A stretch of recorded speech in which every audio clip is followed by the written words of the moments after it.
Olá pessoal, tudo bem? Eu sou o Diego Barros, doutor em Química Analítica pela Universidade Federal de São Carlos, e neste vídeo nós veremos sobre mapa de correlação, como obter um mapa, bem como a importância, de extrair as informações decorrentes utilizando esse mapa.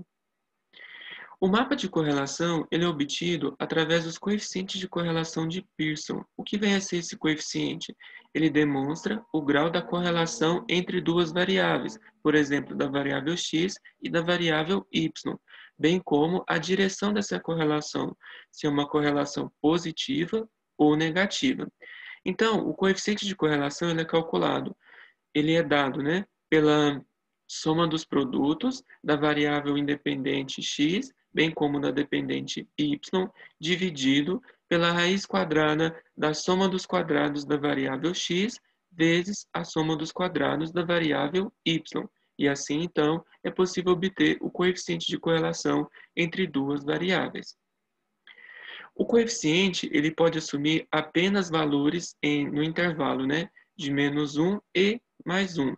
Um coeficiente de correlação mais 1 significa uma correlação perfeita, positiva entre as duas variáveis, ou seja, à medida que aumenta uma variável, a outra também aumenta. E um coeficiente igual a -1 significa uma correlação negativa perfeita entre essas duas variáveis x e y. Isto é, se uma aumenta, a outra sempre diminui. E um coeficiente de correlação igual a zero significa que as duas variáveis não dependem linearmente uma da outra. Graficamente, nós temos os seguintes casos, mencionados anteriormente. Coeficiente de correlação igual a +1. À medida que aumenta o valor de x, aumenta o valor de y. No segundo caso, um coeficiente de correlação -1. À medida que aumenta o valor de x, diminui o valor de y. E no terceiro caso, quando o coeficiente de correlação é próximo a zero, não há uma correlação linear entre essas duas variáveis. Então, para a obtenção do mapa de correlação, é preciso calcular todos os coeficientes de correlação para as variáveis. Então, nesse exemplo, utilizando dados químicos, utilizando concentrações para potássio, magnésio, sódio e potássio e fósforo, que foram analisados em 9 amostras. A partir dessas concentrações, vamos calcular o coeficiente de correlação e obter um mapa de correlação para essas 9 amostras analisadas em função das concentrações de potássio, magnésio, sódio e fósforo determinadas. Então, utilizando o Excel, é possível calcular o coeficiente de correlação através dessa função aqui em verde, onde a correlação é dada pela matriz 1. Então, nesse primeiro exemplo, vamos calcular para magnésio e potássio.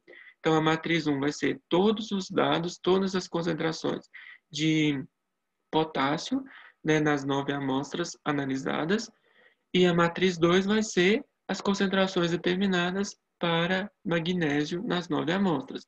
Utilizando, então, essa função de correlação, obtém-se um coeficiente de correlação de 0,71, ou seja, um coeficiente positivo.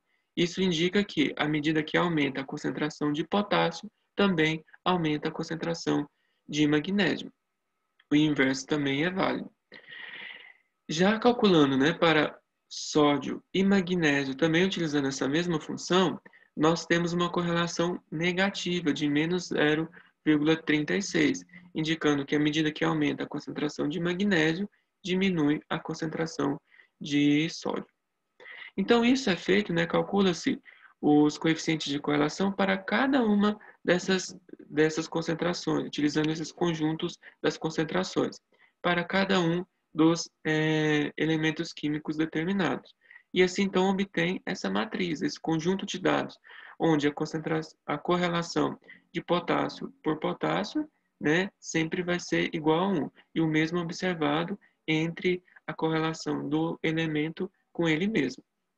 Já magnésio e potássio, nós calculamos uma correlação de 0,71, a de magnésio e potássio. E de potássio e magnésio também é a mesma correlação, ou seja, independente. Então, calculando-se para todos os outros elementos, a correlação, né, esse coeficiente, obtém-se esse conjunto de dados e utilizando a função também no Excel, inserir outros gráficos, superfície e contorno, nós obtemos então o mapa de correlação referente aos coeficientes de correlação calculado para as concentrações de potássio, magnésio, sódio e fósforo nas 9 amostras analisadas. Então, aqui nós temos um mapa de correlação, né, indicando o intervalo entre que se encontram esses coeficientes. Então, é possível observar as correlações positivas e negativas entre os elementos determinados nessas amostras. Também é possível obter um mapa de correlação utilizando esse mesmo conjunto de dados, né, porém, através do Origin. Então, nós temos um gráfico um pouco mais bonito, uma resolução melhor, onde é possível, então, obter, né, esse gráfico, contudo, é a mesma informação que se encontra nesse mapa de correlação obtido pelo Excel.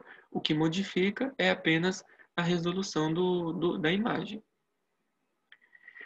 Então, no próximo vídeo, nós vamos ver como obter um mapa de correlação para os dados obtidos para diferentes moedas analisadas por Libs.